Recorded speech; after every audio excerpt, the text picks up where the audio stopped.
यह है आरजे कार्तिक की 1 मिनट स्टोरी। ये कहानी एक सरकारी अधिकारी की जो अपने बेटे के साथ 5 स्टार होटल से डिनर करके वापस आ रहे थे।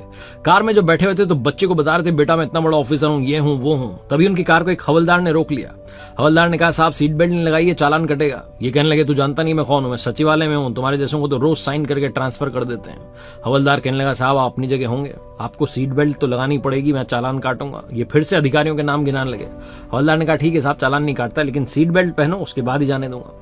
इन्होंने गुस्से में आकर के सीट बेल्ट लगाई, आगे बढ़े तो बच्चों कहने लगे कि समझता नहीं हवलदार, मैं कौन हूं, ये कौन है। तभी एक धमाके की आवाज आई। पीछे पलट करके देखा गाड़ी रोक करके, तो पीछे एक बुजुर्ग को टक्कर मार करके कार वाला भाग चुका था। बुजुर्ग के पैर से खून बह रहा था। हवलदार उनको साइड में लेकर के आए और इनसे मदद मांगने लगे कि बड़े साहब मेरे पास बाइक नहीं है, आपकी कार में लेकर के चलते हैं हॉस्पिटल, ये घायल हो चुके हैं।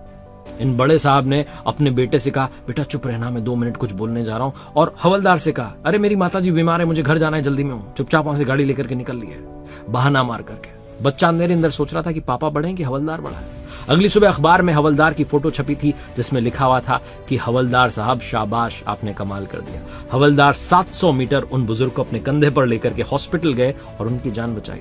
छोटा बच्चा सोचने लगा कि मेरे पापा ने वो काम नहीं किया जो उनके बड़े पद के हिसाब से करना चाहिए था। लाइफ में कितना भी पैसा कमा लो, अगर अंदर इंसानियत जिंदा नहीं है तो तुम इंसान नहीं हो।